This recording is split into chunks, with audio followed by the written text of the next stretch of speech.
C plus G plus I plus NX, C plus G plus I plus NX, C plus G plus I plus NX।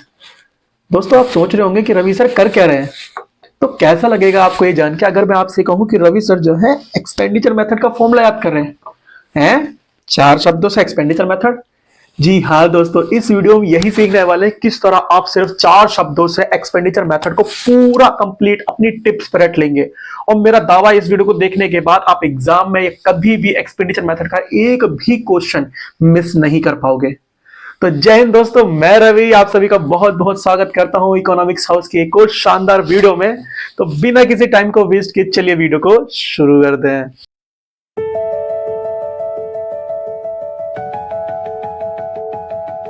दोस्तों सबसे पहले समझते हैं कि expenditure method से हम जीडीपी कैलकुलेट करते कैसे हैं। तो देखिए, एक देश के अंदर जितना भी प्रोडक्शन होता है उसको कैलकुलेट करना ऐसे तो कि भाई किस सेक्टर में कितना कितना प्रोडक्शन हुआ है, ये एक सेक्टर मतलब अज्यूम करना बहुत मुश्किल होता है। तो हमने क्या अज्यूम करा, हमने ये अज्यूम करा कि भाई जो जो प्रोडक्शन देश के अंदर हुआ है उसके ऊपर लोगों ने खर्च तो करा होगा। अब प्रोडक्शन रह के पड़ा तो रह नहीं गया होगा मार्केट में, लोगों ने आके उसको खर्च करा होगा। तो उसी खर्चे को जब हम जोड़ ले तो हम मानेंगे हमने क्या कैलकुलेट कर लिया, हमने देश की जीडीपी कैलकुलेट कर ली। तो दोस्तों ये जो हमारी कंजम्पशन के बेसिस पे जो सेक्टर है दोस्तों वो कितने हैं, 4। क्योंकि एक देश के अंदर जो भी प्रोडक्शन होता है उसको हमारे 4 सेक्टर मिलके कंज्यूम करते हैं। कौन कौन? एक तो हमारा हो गया दोस्तों हाउस होल्ड, दूसरा हमारा दोस्तों कौन हो गया, गवर्नमेंट। इस हाउस होल्ड को किससे शो करते हैं, सी से, यानी कि कंज्यूमर सेक्टर। फिर इसके बाद आता है दोस्तों प्रोड्यूसर सेक्टर, जिसको किससे शो करते हैं, आई से। और उसके बाद आता है दोस्तों हमारा फॉरेन सेक्टर, क्योंकि जो बाहर के लोग होते हैं वो भी तो हमारे देश से सामान मंगा लेते हैं। तो इसी को जब हम जोड़ेंगे दोस्तों तो हम ये मानेंगे कि हमने हमारी जीडीपी कैलकुलेट कर ली। अब इन सारे के सारे सेक्टर्स को डिटेल में पढ़ते हैं और देखते हैं कि कैसे हम अपनी जीडीपी को कैलकुलेट करते हैं बड़े इजीली एक्सपेंडिचर मेथड से। कुछ भी नहीं है, बहुत सिंपल है, बस थोड़ी सी थ्योरी बताऊंगा, बाकी फॉर्मूला तो एकदम सीधा सीधा है। ठीक है, समझिए। सबसे पहले हमारे पास आता है कंज्यूमर यानी कि हाउस होल्ड सेक्टर। तो इसके अंदर क्या देखते हैं दोस्तों, इसके अंदर हम देखते हैं कि final expenditure of house hold क्या है, final expenditure of house hold. तो दोस्तों जो भी हम क्या कहते हैं, हाउस होल्ड के लोग होते हैं ना, वो जो भी एक्सपेंडिचर करते हैं ज्यादातर किस पे करते हैं, फाइनल एक्सपेंडिचर। मैंने बोला ज्यादातर, सारे नहीं करते हैं, ज्यादातर करते हैं। तो जो भी हम कंजम्पशन करने के लिए एक्सपेंडिचर करते हैं ना दोस्तों, वो सब किसके अंदर इंक्लूड आता है, वो हमारे इसी के अंदर इंक्लूड आता है, फाइनल एक्सपेंडिचर के अंदर। और इसको हम फॉर्मूले में किस नाम से बोलते हैं दोस्तों, इसको हम फॉर्मूले में हम बोलते हैं प्राइवेट फाइनल कंजम्पशन एक्सपेंडिचर। तो ये जो भी रेड पेन से लिखा हुआ है दोस्तों फॉर्मूले में हमको इसी नाम से मिलेगा, एग्जाम में क्वेश्चन में भी हमको इसी नाम से मिलेगा। जब हम क्वेश्चन आगे करेंगे ना तो आपको एकदम क्लियर समझ में आएगा। ठीक है, अब मेरा कुछ क्वेश्चन है थ्योरेटिकल कि भाई अगर मेरे पास जैसे मैं पैसे कमा रहा हूं, तो मैं तो अपने लीगल पैसे कमा रहा हूं, क्योंकि मैंने जो पैसे कमाया उसके बदले कुछ प्रोडक्शन हुआ है। तो जो मैं पैसे कमा रहा हूं उसको खर्च करूंगा तो ठीक है। जब जैसे आप स्टूडेंट हो, अब आपके पास पैसे नहीं है, तो आपके बिहाफ पे आपको पैसे कौन देता है, आपके बिहाफ पे आपके पेरेंट्स खर्च करते हैं, वो आपको पैसे देते हैं। तो जब वो आपको पैसे देते हैं तो उनकी इनकम तो आपने जोड़ ली। लेकिन कई बार ऐसा होता है कि किसी के पास पैसे ही नहीं होते, तो वो क्या कंजम्पशन नहीं करता, भूखा मर जाता है? नहीं, उनके बेसिस पे दोस्तों कौन खर्च करता है, एनजीओ खर्च करती है। कौन खर्च करता है, एनजीओ खर्च करती है। तो या तो आप सेल्फ करोगे और या तो आपके बेसिस पे कौन करेगा, एनजीओ। तो जो एनजीओ एक्सपेंडिचर करती हैं वो भी सारा का सारा एक्सपेंडिचर किसके लिए होता है, फाइनल एक्सपेंडिचर यानी कि हाउस होल्ड के लिए होता है। ओके, चल इसके बाद देखते हैं कि हमारी जो गवर्नमेंट है भाई साहब वो कैसे फाइनल एक्सपेंडिचर करती है। तो जो गवर्नमेंट है ना दोस्तों, गवर्नमेंट ये फाइनल एक्सपेंडिचर करती है डेली बेसिस पे, बहुत सारे फाइनल एक्सपेंडिचर करती है। कौन कौन से सर, कौन कौन से? तो देखो, हमारी जो गवर्नमेंट है हेल्थ पे डेली खर्चा करती है, एजुकेशन पे डेली खर्चा करती है ना। आपका जो स्कूल में मिड डे मील आता है, आपके स्कूल जो ऊपर क्या कहते हैं, गवर्नमेंट स्कूल हॉस्पिटल के अंदर, गवर्नमेंट स्कूल के अंदर कॉपी किताब है, गवर्नमेंट हॉस्पिटल के अंदर जो भी दवाइयां वगैरह खर्चा होता है, और जो डॉक्टर्स की फीस वगैरह, ये जो भी जितने भी खर्चे होते हैं डेली बेसिस के, वो सब गवर्नमेंट के फाइनल कंजम्पशन एक्सपेंडिचर में आते हैं। मैंने क्या बोला, फाइनल कंजम्पशन एक्सपेंडिचर में आते हैं। जो भी गवर्नमेंट के डेली बेसिस से खर्चे होंगे दोस्तों किस में आएंगे, गवर्नमेंट के फाइनल एक्सपेंडिचर के खर्चे में आएंगे। सिंपल। तो इसको ये हमें जो क्वेश्चन के अंदर मिलेगा, ये किस नाम से मिलेगा दोस्तों, वो मिलेगा हमको ये मिलेगा हमको गवर्नमेंट फाइनल कंजम्पशन एक्सपेंडिचर। देखिए दोनों का नाम सेम है, प्राइवेट लोगों को private final consumption expenditure, government का मिलेगा government final consumption expenditure. Simple, कुछ भी नहीं है इसके अंदर। आगे बढ़ते हैं। हम इस वाले पॉइंट को देखने से पहले सबसे पहले ये नेट एक्सपोर्ट वाला पॉइंट समझ लेते हैं, नेट एक्सपोर्ट वाला। तो देखिए जैसे हमारे पास ये नेट एक्सपोर्ट है, तो बाहर के लोग भी तो हमारे यहां पर सामान मंगाते हैं। जो हमारे पास से सामान मंगाएगा, हमारे पास से सामान जाएगा, तो वो तो इंपोर्ट करेंगे, हम क्या करेंगे, एक्सपोर्ट करेंगे। तो हमारे को ना नेट इनकम जोड़नी होती है कि हमारे पास एक्चुअली में सिर्फ सामान कितना गया, पैसा कितना बाहर से आया, बाहर से पैसा कितना आया। तो बाहर से जो पैसा आएगा वो किसके बदले आएगा दोस्तों, जो यहां से सामान जाएगा। तो यहां से नेट सामान कितना गया, तो उसके लिए क्या करते हैं हम, उसके लिए हम फॉर्मूला लिखते हैं एक्सपोर्ट। एक्सपोर्ट हमारे पास से कितना सामान गया उसमें से माइनस कर देते हैं इंपोर्ट, इंपोर्ट, और हमारे पास क्या आ जाता है दोस्तों, हमारे पास आ जाता है नेट एक्सपोर्ट, है ना। हमारे पास टोटल कितना नेट पैसा बचा। तो हमारे पास जो क्वेश्चन के अंदर या तो हमको गिवन होगा, या तो हमको डायरेक्ट गिवन होगा, क्या डायरेक्ट गिवन होगा नेट एक्सपोर्ट। अगर नेट एक्सपोर्ट नहीं दिया तो हमको तो भाई नेट एक्सपोर्ट निकालना आ गया। क्या फॉर्मूला होता है, हमारे पास से सामान कितना गया यानी कि एक्सपोर्ट, उसमें से माइनस कर दो कितना आया, इंपोर्ट। ठीक है, तो इसके बाद अब हम समझते हैं ये इन्वेस्टमेंट सेक्टर।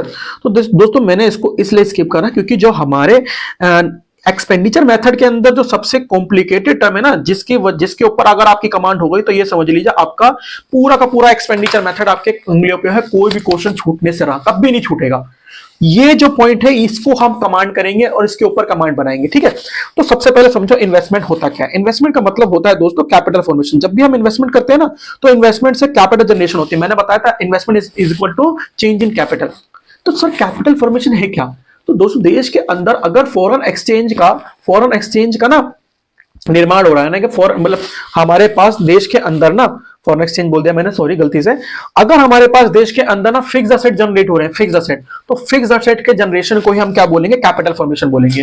तो फिक्स असेट कौन से होते हैं देश के अंदर, अरे ब्रिज बन रहा है, बिल्डिंग बन रहा है, घर बन रहे हैं तुम्हारे, जो बड़ी बड़ी मशीनरी बन रही है, ये सब क्या है, फिक्स असेट। अगर इनका जनरेशन होता है ना, तो ये सारे क्या कहलाते हैं, ये सब कहलाते हैं हमारे कैपिटल फॉर्मेशन। तो सर अकेला प्रोड्यूसर तो करता नहीं है, तो बहुत लोग करते हैं, बिल्कुल यही चीज। जब मैंने आपको बताया कि हमारे पास सिर्फ फाइनल कंजम्पशन एक्सपेंडिचर नहीं करता हमारा हाउस होल्ड, और गवर्नमेंट भी सिर्फ हमारे डेली बेसिस खर्चे नहीं करती, इन सबके बड़े बड़े खर्चे होते हैं भाई, इन सबके बड़े बड़े खर्चे होते हैं। तो हमारा जो ग्रॉस डोमेस्टिक कैपिटल फॉर्मेशन है, इसके अंदर कौन कौन से खर्चे जुड़े हुए हैं, इसके अंदर जुड़े होते हैं दोस्तों हमारे प्राइवेट लोगों के द्वारा करा गया खर्चा। अब हम प्राइवेट लोग तो सिर्फ फाइनल कंजम्पशन एक्सपेंडिचर करते हैं, नहीं, हम प्राइवेट लोग अपना घर भी तो बनाते हैं, और उससे क्या होता है, हमारे देश के अंदर असेट जनरेट होती है, और इन असेट्स को भी जोड़ना होता है, इनका खर्चा भी जोड़ना होता है। इसको बोलते हैं हम ग्रॉस रेसिडेंशियल फिक्स्ड, क्या होता है दोस्तों, फिक्स्ड इन्वेस्टमेंट होता है, फिक्स्ड इन्वेस्टमेंट। इसके बाद हमारी जो गवर्नमेंट होती है वो भी तो फिक्स्ड इन्वेस्टमेंट करती है दोस्तों, और उसको किस नाम से जानते हैं, उसको बोलेंगे ग्रॉस। अब गवर्नमेंट क्या कहते हैं, एक्सपेंडिचर किसके लिए करेगी, हमारे लिए करेगी, हम कौन है, पब्लिक है गवर्नमेंट के लिए, तो इसको बोलेंगे ग्रॉस पब्लिक फिक्स्ड इन्वेस्टमेंट।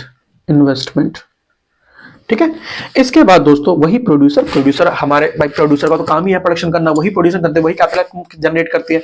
तो जो गवर्नमेंट क्या कहते हैं प्रोड्यूसर करेगी, वो किस लिए करेगी, अपने बिजनेस के लिए करेगी, इसलिए उसको हम बोलते हैं ग्रॉस बिजनेस फिक्स्ड इन्वेस्टमेंट। दोस्तों हमको वैसे तो जनरली हमको क्वेश्चन में यही डायरेक्ट यही गिवन होता है, क्या गिवन होता है ये, बट अगर क्वेश्चन में ये गिवन नहीं होता तो और कभी ये गिवन मिल जाए तो आप इससे चौंकना मत। हमने आपको आज ये बता दिया कि जो हमारा ग्रॉस डोमेस्टिक कैपिटल फॉर्मेशन होता है ना, वो किससे मिलके बना होता है, वो मिलके बना होता है इन तीन चीजों से। क्या सर पूरा हो गया, नहीं, जब हम तीन चीजों को जोड़ेंगे ना दोस्तों, तो इन तीन चीजों से क्या आएगा, इन तीन चीजों से आएगा, ये तीनों चीजें किसमें है, ग्रॉस में है, ग्रॉस। और ये कहां पर, ये सब कहां पर जनरेट हुआ है, देश के अंदर जनरेट, क्या देश के बाहर जनरेट हुआ है, नहीं सर देश के बाहर छोड़ना हुआ, तो देश के अंदर हुआ है, तो इसको बोलेंगे डोमेस्टिक। और ये जितना भी चीज है, ये क्या हमारे कोई भी मतलब इसके अंदर तीनों में क्या आ रहा है, एक चीज कॉमन आ रही है, फिक्स्ड। तो ये हमारा जो खर्चा आएगा वो कौन सा है, फिक्स्ड। और क्या हुआ यहां पर, कैपिटल फॉर्मेशन हुआ, तो लिख देंगे कैपिटल फॉर्मेशन। तो दोस्तों यहां पर ये जो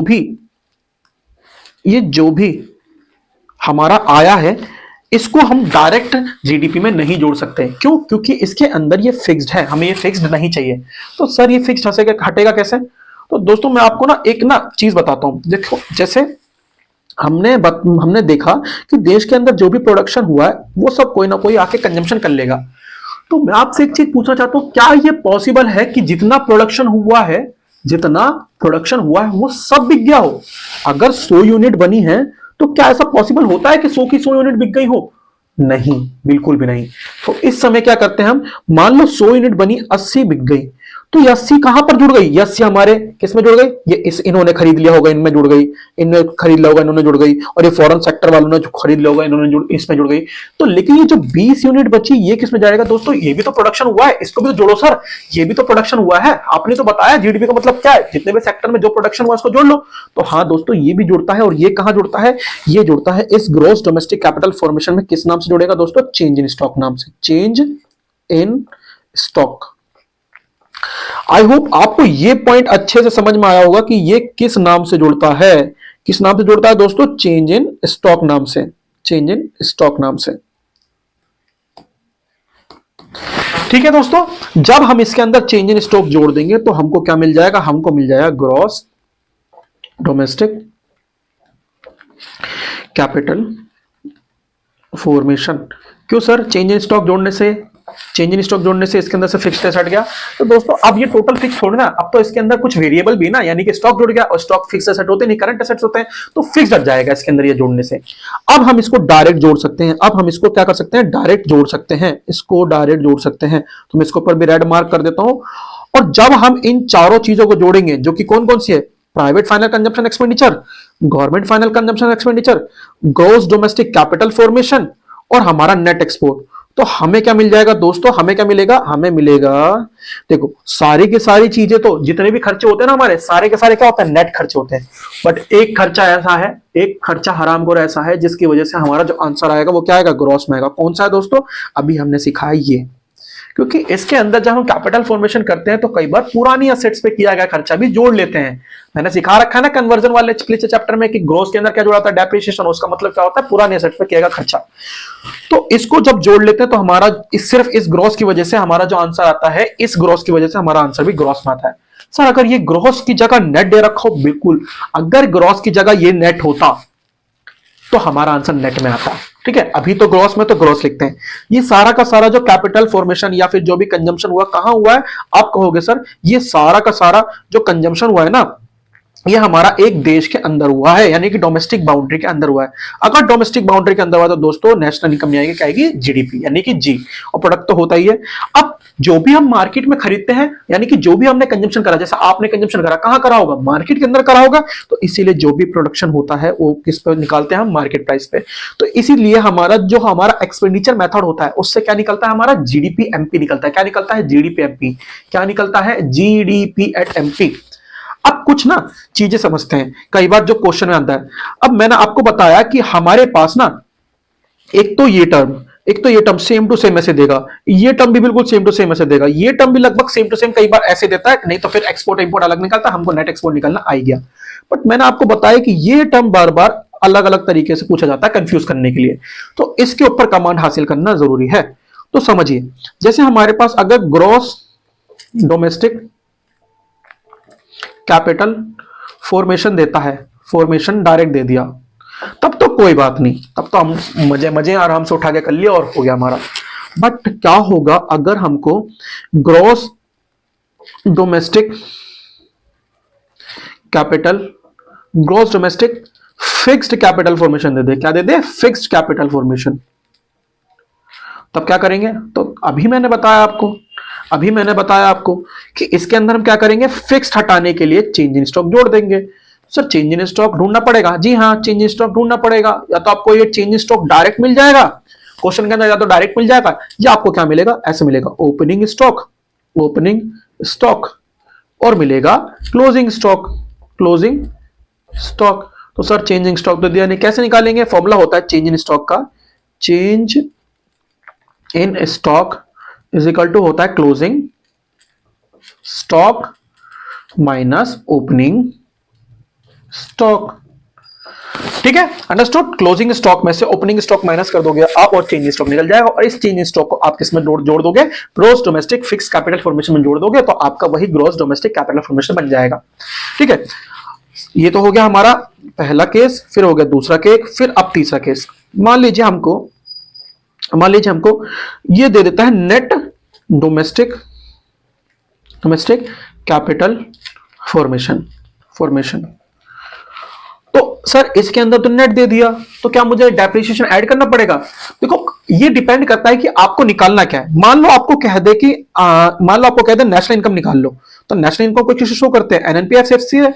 अब नेशनल इनकम अगर निकालना होगा और मुझे नेट दे रखा होगा, तो भाई आगे अगर मैं इसके अंदर अभी डेप्रिसिएशन ऐड कर दूं, तो मेरा आंसर ग्रॉस में आएगा, और जब मुझे उस ग्रॉस को जीडीपी और एमपी को कन्वर्ट करना पड़ेगा इस नेशनल इनकम में, तो वापस से डेप्रिसिएशन माइनस करना पड़ेगा।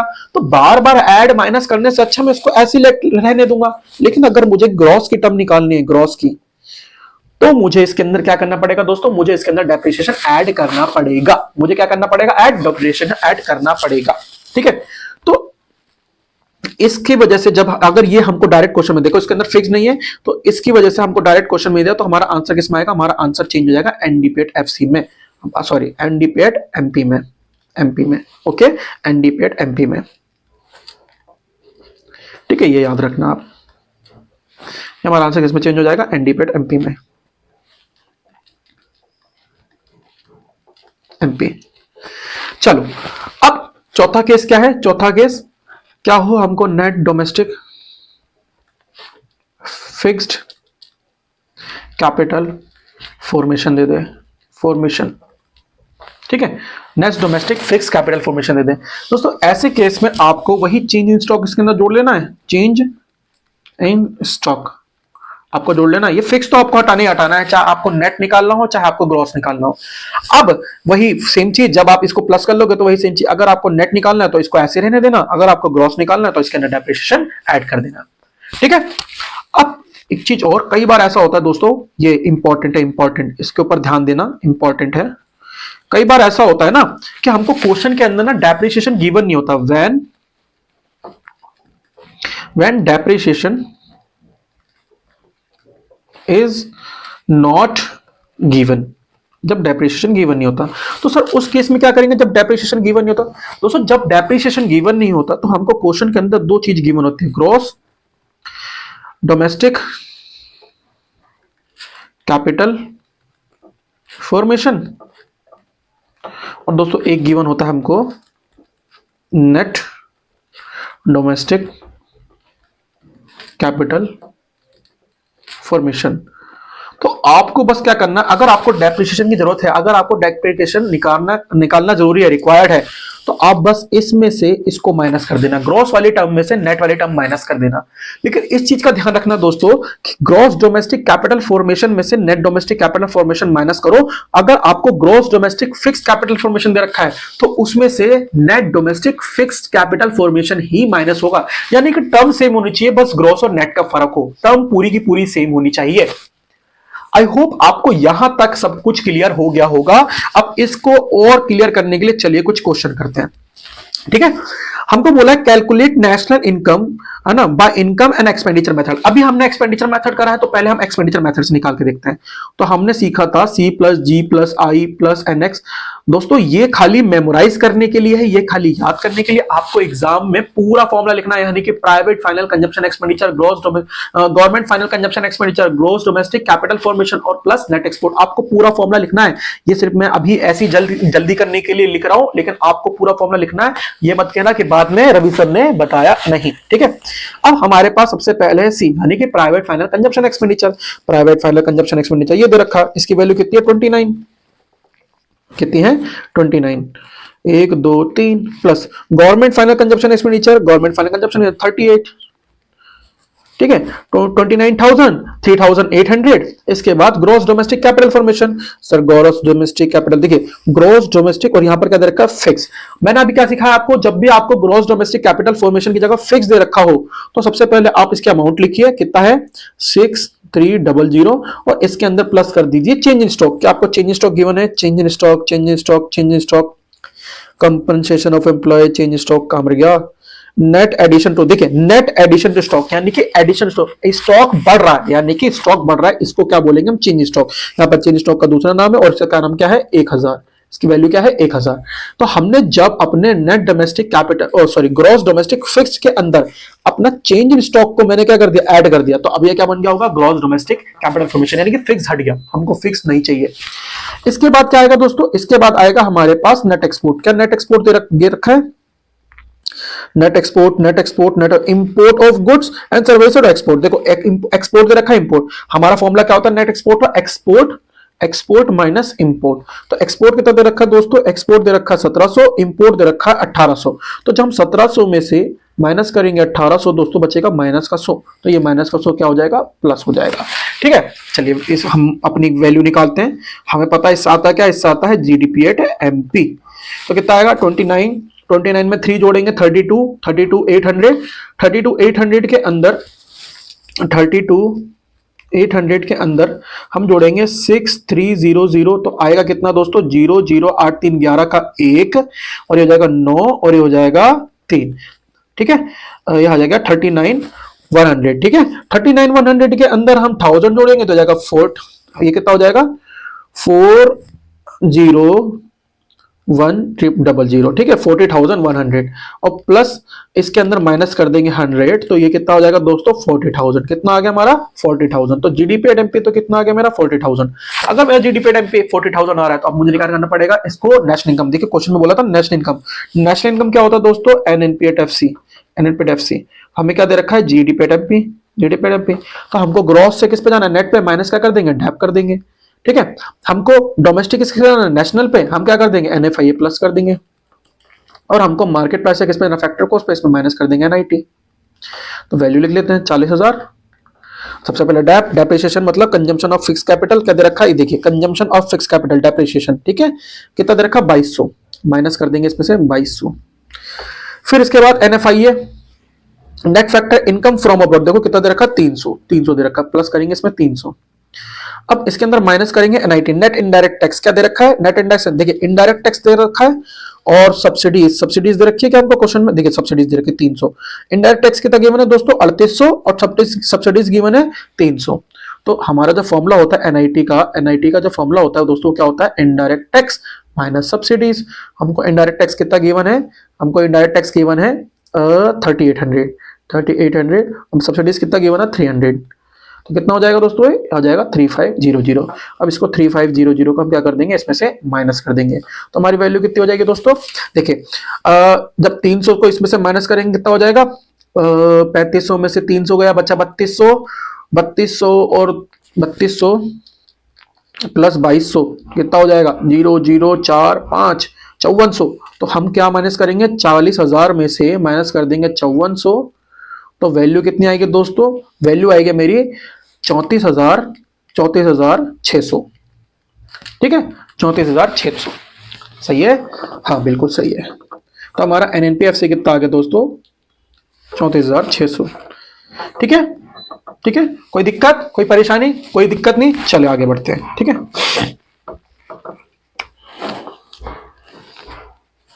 नेक्स्ट क्वेश्चन हमको दोस्तों वही हमारा C प्लस जी प्लस आई प्लस एन एक्स।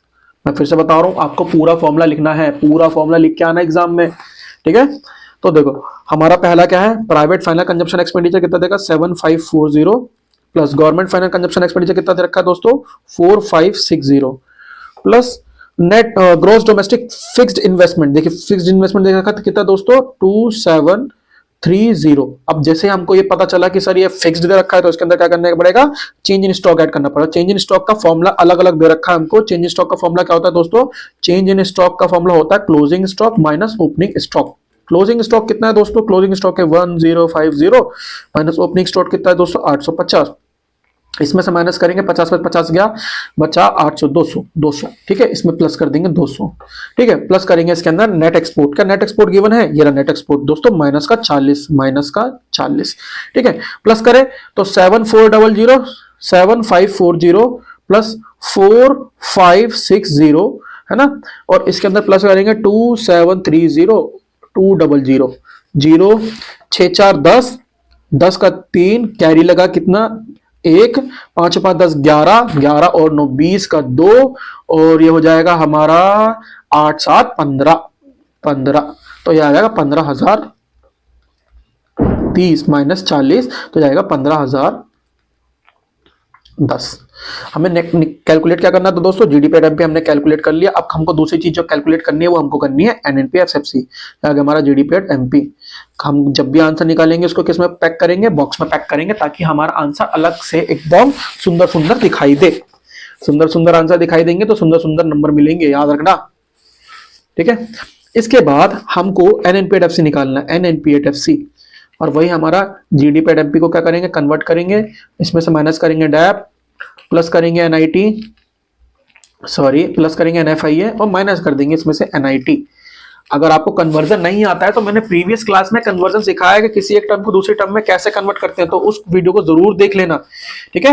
एनएनपीएफएफसी, एनएनपीएफसी कितना दे रखा है दोस्तों, निकालना है जीडीपी एट एमपी हमको दे रखा है 15,010, माइनस करेंगे इसमें से डैप। दोस्तों डैप की वैल्यू कितनी गिवन है इसके अंदर, consumption of fix capital 270 plus करेंगे इसे एनएफआई है दोस्तों, net factor income from about कितना क्या, माइनस का 20, ठीक है।